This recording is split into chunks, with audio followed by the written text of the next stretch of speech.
Sisi katika Azimio tulikuwa na president, tulikuwa na mawaziri wa internal kama wakina Matiang'i, kifua kubwa, nguvu kubwa, tulikuwa na pesa, tulikuwa na kila kitu. Kwanza tukakuweka nje, tukakulima kabisa. Pale ulitokea ukapita kwa sisi kama watu wamesimama, ama kama lile shamba kwa wale wanaotoka Kitale ama huko Western ambako kuna mashamba ya mahindi ikisha tolewa, ama huko Rift Valley mahindi ikisha tolewa kwa shamba, wachawi huko Western wanakimbia kama kitu kingine. Unaweza shangaa huyu ni mtu alipita hapa. Wewe ulipita kwa sisi kama watu wale wamesimama.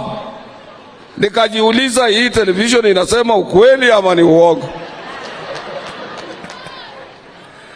Na sisi tulikuwa na AK-47, tulikuwa na ile gas canisters, tulikuwa na grenade ile ya kutupa na inamaliza watu, tulikuwa na uwezo, na tulikuwa na ukapita kwa sisi, na wewe ukuwa na hizo vitu.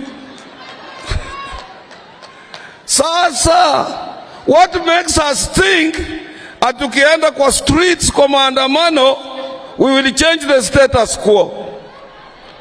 I said yesterday, there are other situations that are irreversible. Kuna mambo ingine ambayo huwezi kubadilisha, mambo ya Mungu. Mimi nataka kuambia nyinyi, na yakisha fanyika you accept it. Because wewe ulikula kiapo.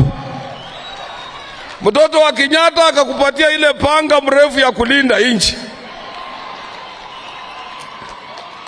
Sasa atoka hapa narudi anasema, sasa hii mambo ya Jubilee, labda hii election ilikuwa namna gani? Baba, angalia hapa.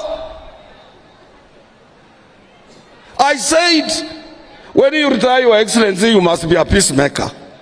Huwezi kujishusha chini tena you become an activist.